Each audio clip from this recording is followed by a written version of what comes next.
So WWDC just wrapped up and I have to say it was pretty disappointing. Almost everything I was expecting from this WWDC didn't happen. So let's go over all the things that are new in iPad OS 15 and let's see if there's anything to be really excited about. Okay, so Apple updated their iPad OS preview on their website, so let's go ahead and check it out. So a lot of the updates this time around is more for the whole iOS ecosystem. We're just going to focus on what's specific to iPad OS 15.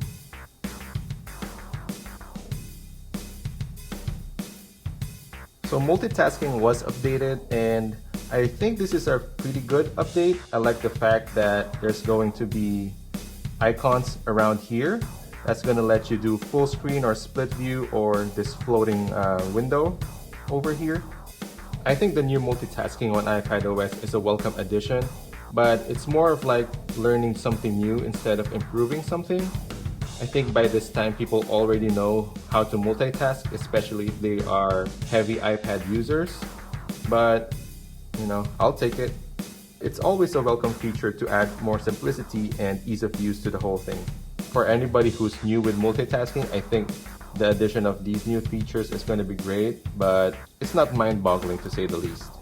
The center window for email is actually really good because sometimes you have split view open and you just want to read one email, and I think center window is a great addition.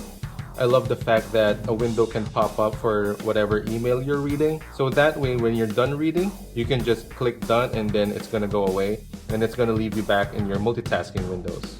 The new shelf seems very promising. I imagine that with Photoshop, you can have multiple PSDs open and you can just simply switch between those PSDs whenever you want to. I think this is a good addition because I can see this feature utilizing 8 gigs or 16 gigs of RAM with the new M1 iPad Pros. Keyboard shortcuts. Isn't this an old feature already? Not too excited about widgets and app library. Quick Note and Notes.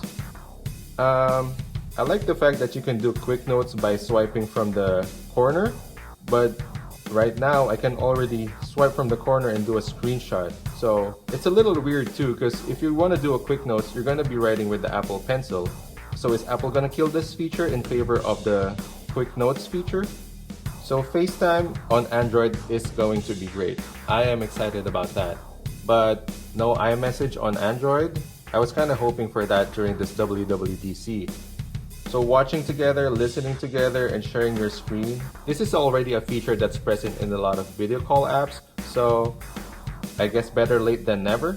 I'm actually pretty excited with extensions on Safari because I want MetaMask to be working with either Google Chrome or Safari if that's possible. But if MetaMask is going to come out with an iPad version of their browser, then I don't think this is a needed feature. So Swift is actually something I'm really looking forward to learn. The update with Swift Playgrounds is a very welcome update for me, but I guess I need to get an iPad keyboard to get the full experience with this one. But yeah, this is a very welcome upgrade and I'm excited to get started on this. Another cool feature in addition to the Swift Playground is code completion. You can actually submit directly to the App Store from your iPad. I think this is going to be very helpful with a lot of people and especially for those who like to work remotely. So universal control is very cool. The fact that you can drag an item from Procreate directly to the Mac is awesome. But I'm a Windows user. I hope somebody comes up with a way that universal control would work with an iPad Pro and a Windows PC.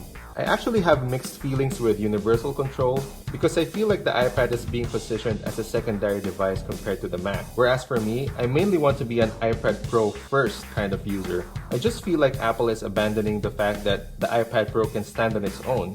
I don't like the fact that they're placing the iPad as a lesser version or a lesser device than the MacBook. I mean, after all, they did put in the M1 in the iPad Pros.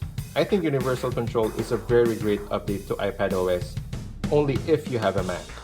But yeah, I gotta admit, this is pretty cool. So one thing they announced this year at WWDC that I'm really excited about is object capture.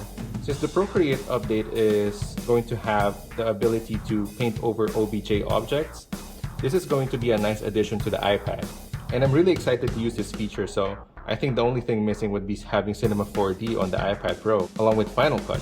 I sincerely hope that is going to happen.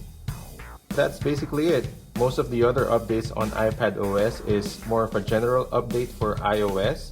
There's no mention of 16 gig support or even 8 gig support, and there's no mention of Final Cut Pro at all. So I think it's safe to say that WWDC this year is a little bit of a letdown. But I'm not surprised.